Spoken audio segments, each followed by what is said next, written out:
자, 그러면은 우리 그 두 번째 사연으로 넘어갈 건데 제목이 악마? 악마예요? 제목이 이게 그 악마 뒤에 물음표가 붙어 있네요. 이게 좀 저 물음표에 좀 눈길이 많이 갑니다. 악마일까? 뭐 이런 건가? 악마인가? 뭐 이런 건가? 그럼 여기서 악마와 귀신의 차이점은 뭘까요? 악마는 아기가 있고 귀신은 귀가 있고. 그건 아니에요. 귀신은 좀 한과 그러니까 아닌데 비슷한 것 같기도 한데 악마는 더 뭔가 악한 느낌이 더 있어서 형상이나 이런 거 이미지 상상해 봤을 때 더 막 더 큰 존재가 아닐까요? 더 막 에너지가 그럴 수 엄청 있겠다. 큰 존재. 좋아요. 그 얘기해 주세요. 악마와 귀신 차이점은 뭡니까? 몰라요? 몰라? 출몰하는 나라가 다른가?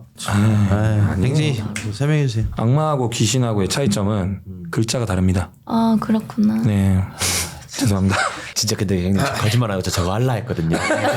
근데 안 될 것 같더라고. 근데 와 그대로 해먹네. 기세. 와 멋있다 진짜로. 그 악마하고 귀신의 차이점을 진짜 몰라서. 생각났습니다. 귀신은 어떤 한 사람이 죽어서 한이 맺혀서 살바꿈 되는 존재고 악마는 원래부터 세계관이 등장했을 때부터 죽은 사람이 아니라 원래부터 존재하는 그런 존재라고 해야 되나? 그리고 제가 배운 거는 존재 자체가 귀신으로 시작하는 귀신도 있다고 배웠습니다. 아니, 그래서 우리는 그거를 분류하지 못했잖아요. 네. 같은 그러니까 이제 설명을 드릴게요. 카노 씨가 약간 좀 비슷한 게 뭐냐면은 귀신은 애초에 우리나라에는 없었어요. 그 삼국 사기에 청나라 문물이 들어오면서 귀신이라는 존재가 처음으로 등장을 하는데 이 귀신은 사람이 죽어서 된 귀신이라고 표현하지 않고 태생부터 귀신이었다. 라고 이렇게 표현이 됐는데 그 상태도 미스테리긴 한데 사람이 죽어서 귀신이 된다라고 했을 때도 미스테리잖아요 사실. 네. 그래서 분류가 안 됐어요. 그래서 그 똑같은 귀신이라고 칭하긴 하는데 악마는 말했다시피 태생 자체가 그냥 악마로 존재했고 지금도 악마인 걸 악마라고 해요. 굉장히 악한. 어떻게 보면 뭐 종교마다 이제 좀 다르긴 한데 사탄을 악마라고 하는 경우도 있고 물론 악마 카테고리죠 그쪽도. 그렇죠. 근데 이제 지금은 귀신은 사람이 죽어서 귀신이 된 거와 그냥 악마인 장치에서 인 애들과 이건 좀 다르죠. 혼이 있느냐 아니면 존재 자체가 그냥 악마냐 뭐 그런 차이라고 보시면 될 것 같아요. 사실 이것도 악마도 해외에서는 악령이라고 하고 악마라고 표현하거든요. 이런 빙이 걸린 사람의 몸에 들어간 맞아요. 귀신을 표현할 때. 그래서 우리가 영화 같은 거 보면은 악마가 들어왔다라고 하지만은 결국 얘도 엑소시즘 같은 거 보면은 악마일지 귀신일지 모르겠지만 죽은 자의 영혼이 들어가 있다고 하는 영화들도 있고 그런 사례들이 있는데 그런 것들도 다 악마라고 해요. 그래서 단어의 차이로 보일 수 있겠지만 확실히 이제 카테고리를 나누자면은 전혀 다르다. 전혀 다르다. 전혀 다르다. 혹시 악마 보신 적 있으세요? 아니요 영화에서만 봐가지고. 영화에서. 네. 악마는 약간 뿔이 있잖아요, 그죠? 네, 뿔도 있고 또 뭐가 있죠? 또 막 핏줄? 그죠. 핏줄 이런 거 되게 좋아하시는구나. 핏줄. 핏줄이 있어요, 악마가? 남자의 상징 핏줄. 그렇죠. 남자.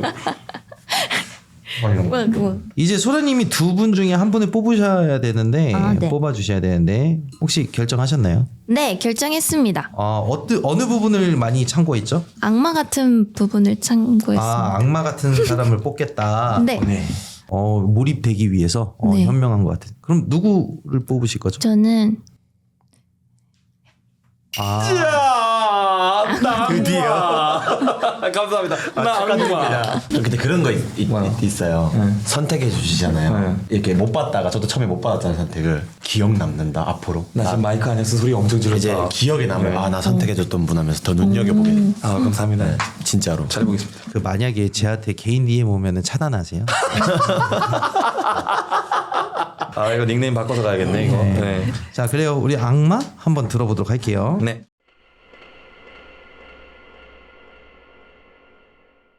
실비아님 사연입니다. 저는 지금 남편과 함께 태닝샵을 운영하고 있습니다. 태닝샵을 운영하게 된 계기는 남편의 몸이 급격히 나빠졌기 때문입니다. 회사까지 그만두고 몇 개월 일을 쉬어야 할 정도였습니다. 그래도 먹고는 살아야 하니까 고민 끝에 태닝샵을 차리게 됐습니다. 몸과 정신적으로 스트레스를 최소화할 수 있는 일을 찾다가 찾은 직종이었어요. 마침 부부가 운동 쪽에서 일을 했었고 따로 힘을 필요로 하는 일이 아니라 생각해 내린 결정이었죠. 있는 돈 없는 돈 다 끌어다 차린 태닝샵이었기 때문에 저희 부부는 정말이지 간절했어요. 이 간절함이 통했기 때문일까요? 7년이란 시간이 지난 지금은 확장 이전을 했을 만큼 여전히 샵을 잘 운영하고 있습니다. 나름 자리를 잘 잡아 입소문도 나서 그런지 샵을 찾아주는 손님들도 많았고 특별히 기억나는 진상 손님도 없었습니다. 그 일이 있기 전까지는 말이죠. 하루는 개인적인 일을 보고 샵에 갔어요. 저희 태닝샵은 남편과 제가 주로 번갈아 가면서 카운터를 봤거든요. 그런데 남편이 어떤 여자 손님과 하하호호 분위기 좋게 대화를 나누고 있었어요. 왔어. 어머, 이분이 사모님? 너무 점잖으시다. 여자 손님은 자기 관리에 신경을 꽤 쓰는 40대 정도로 추정됐는데 간드러진 목소리가 정말 인상적이었어요. 부침성이 꽤 좋은지 초면인 저에게도 친근하게 다가왔죠. 그 여자 손님은 높은 텐션을 유지하며 인사말을 남기곤 매장을 떠나셨습니다. 누구? 오늘 등록하신 분인데 10회권을 2장이나 끊고 갔어. 제가 7년간 태닝샵을 운영하면서 처음 온 손님이 10회권을 2장이나 한 번에 결제한 적이 있었나 싶을 정도로 인상 깊은 손님이었어요. 하지만 좋은 게 좋은 거라고 깊이 생각하지 말자 생각했습니다. 그 여자 손님은 그 후로 최소 주 1회는 저희 태닝샵을 찾아주셨습니다. 뿐만 아니라 태닝을 다 받고도 한두 시간 정도 저나 남편과 수다를 떨다 가곤 했습니다. 나이도 우리 부부랑 비슷한 또래기도 해서 금방 친해졌어요. 가까이에서 보니 외모에 신경을 참 많이 쓰는 분 같았는데 쌍꺼풀 수술을 비롯해 얼굴 여기저기 손댄 흔적이 보이더라고요. 제 기준에서는 좀 과하네 라고 생각했는데 단골 손님이기도 하니 내색은 하지 않았습니다. 아무튼 이런 말 하기는 좀 그렇지만 인공미 있는 센 인상을 가진 여자 손님이라 이해하시면 될 것 같습니다. 자기야, 나 이번 겨울엔 동남아 좀 나갔다 오려고. 우와, 동남아 어디요? 뭐 차차 알아봐야지. 내가 또 추위엔 질색인 사람이라서 곧 한파도 온다고 하니까 따뜻한 데 좀 있다가 오려고. 하루는 그 여자 손님이 장기간 해외에 머물 거라며 몇 주는 매장에 오지 못할 거라고 하셨어요. 당시에는 별 이상한 점을 못 느끼고 역시 여유 있는 사람이라 다르긴 다르구나 정도로만 생각했어요. 그렇게 3주에서 4주 정도 지나자 정말 여자 손님은 저희 매장을 찾아왔습니다. 그런데 여자 손님은 평소와는 다르게 행동이 아주 이상했어요. 예전엔 여자 손님이 먼저 부침성 있게 인사도 건네고 별로 듣고 싶지 않은 TMI도 가득 풀어놨는데 전혀 그러지 않았거든요. 여행은 어땠냐? 어느 나라 다녀왔냐? 제가 먼저 물어봐도 듣는 둥 마는 둥 했어요. 또 이상한 점이 하나 있었습니다. 보통 매장을 몇 번 다니신 분들은 대체로 사용하던 태닝룸을 그대로 쓰게끔 해드리기 때문에 알아서 자기가 쓰던 태닝룸을 찾아 들어가곤 합니다. 그 여자 손님도 그랬고요. 그런데 그 여자 손님이 자기가 몇 번 방으로 들어가야 하는지 물어보는 겁니다. 마치 처음 오는 사람처럼 말이에요. 이후로도 여자 손님은 끊어놓은 태닝 횟수가 남아있어서 그런지 매주 예약하고 오시긴 했는데 올 때마다 쫓기는 사람처럼 불안하게 행동했어요. 평소 쓰지도 않던 모자까지 푹 눌러 쓰고 말이죠. 내가 뭘 잘못했나? 우리 매장이 마음에 안 들어서 선 긋는 건가? 별의별 생각을 다 해봤지만 정답을 찾을 수가 없었습니다. 선을 긋는 거라면 상관없지만 저한테도 신경질적이게 구니까 저도 짜증이 나더라고요. 한 번은 이런 일이 있었습니다. 저희가 일정 회차마다 서비스로 드리는 로션이 있는데 그걸 드리는 날이었어요. 소라님, 로션 좀 드릴게요. 아, 됐다고 했잖아요. 그러지 말고 저번처럼 제가 발라드릴게요. 아, 됐다니까 그러네. 발라도 내가 바를 테니까 이리 줘요. 여자 손님이 제 손에 들린 로션을 낚아채 빼앗아 가면서 손이 스쳤습니다. 그런데 더러운 게 손에 묻은 사람처럼 몸서리를 치는 게 아니겠어요? 심지어 본인 핸드백에서 손 소독제를 꺼내 막 손을 소독하기까지 했어요. 그 모습을 보며 너무 어이가 없고 화가 났습니다. 제가 카운터로 돌아와 남편에게 하소연했더니 남편이 말했어요. 그치?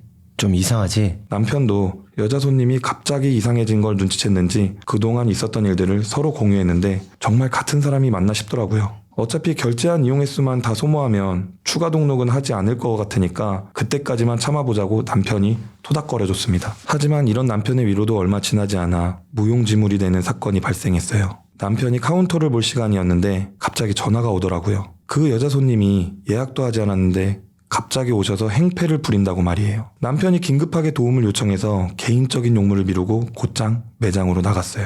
헐레벌떡 매장으로 달려갔지만 이미 그 여자 손님은 떠난 후였습니다. 남편에게 찬찬히 설명을 들어보니 얼토당토하는 이유로 환불을 요구했다는 겁니다. 횡설수설 앞뒤가 안 맞는 이야기를 계속 막무가내로 하면서 말이죠. 남편도 꾹 참고 도대체 어느 부분이 마음에 들지 않았냐 물어보니 이러더래요. 우리 부부가 자신에 대해 안 좋게 말하고 다닌다 소문을 냈다 하질 않나. 제 눈빛이 기분 나쁘고 이상하게 자기를 쳐다본다는 둥 말도 안 되는 소리를 했다는 거예요. 남편은 제가 그럴 사람이 아니라는 걸 잘 아니까 그럴 리 없다며 변론했지만 주변에 다른 손님이 보고 있기도 해서 어쩔 수 없이 환불을 해줬다고 합니다. 환불도 환불이지만 그 여자 손님이 우리 매장에 자신의 거주지나 신상 정보 등이 남아있으면 기분이 나쁘니까 지워달라고까지 했대요. 그 말까지 듣는 순간 너무 치가 떨렸습니다. 혹시 그것 때문인가? 여자 손님의 이상한 행동에 관해 이야기하던 남편은 갑자기 가능성 하나를 제시했는데 아니겠지 하면서도 묘하게 설득력이 있더라고요. 가능성에 대해 말씀드리기 전에 저는 독실한 천주교 신자예요. 어릴 때 못 모르고 무당집 갔을 때도 십자가 흔들리는 게 보이는데 왜 점 보러 왔냐고 할 정도였습니다. 여보, 나도 세례 받아볼까? 남편은 무교였어요.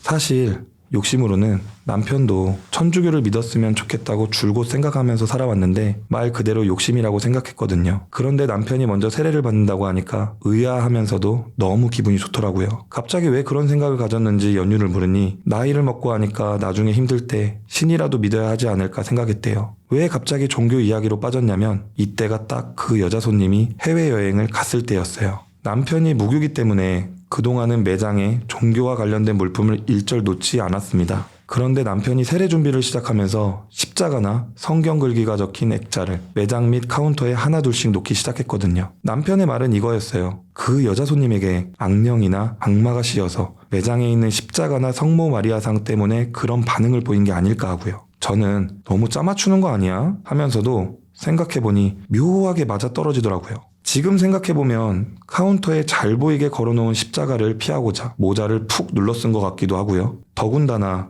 여자 손님이 로션을 빼앗아 갈 때 제 손목에는 작은 십자가가 달린 팔찌를 착용하고 있었습니다. 또 하나 놀라운 것은 여자 손님이 환불을 요구할 때 남편이 혹시나 문제가 생길까 싶어 카메라로 동영상 녹화를 누르고 핸드폰을 엎어나 녹음을 했어요. 그런데 그걸 다시 들어보니까 여자 손님과는 다른 이질적인 목소리가 들리더라고요. 공포 드라마에서 빙의된 사람이 말하는 것처럼 다른 사람 목소리가 섞여 들리는 것 같았어요. 정말 그 여자 손님은 악마가 씌인 걸까요? 제게는 잊을 수 없는 미스터리한 경험이었습니다. 또 무서워요. 이게요? 어떻게 생각하세요?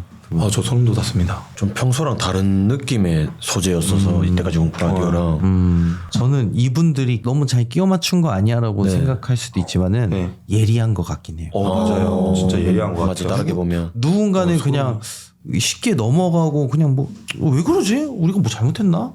혹은 내가 말실수를 했나 이렇게 되짚어 볼 수 있는데 역학으로 들어가서 십자가나 뜨고 그래서 그런 거 아니야라고 생각했던 네, 거면은 약간 유치해질 수도 네. 있지만은 그거를 파악했다는 거는 좀 소름 돋긴 한 것 같아요. 와. 모자를 눌러 쓰기 시작했고 그게 막 십자가랑 이게 달려 있고 치마 로션하고 손수덕지 막 하는 것도 그러면 정말 십자가가 악마를 퇴치하는데 효과가 있었는 걸 수도 있네요.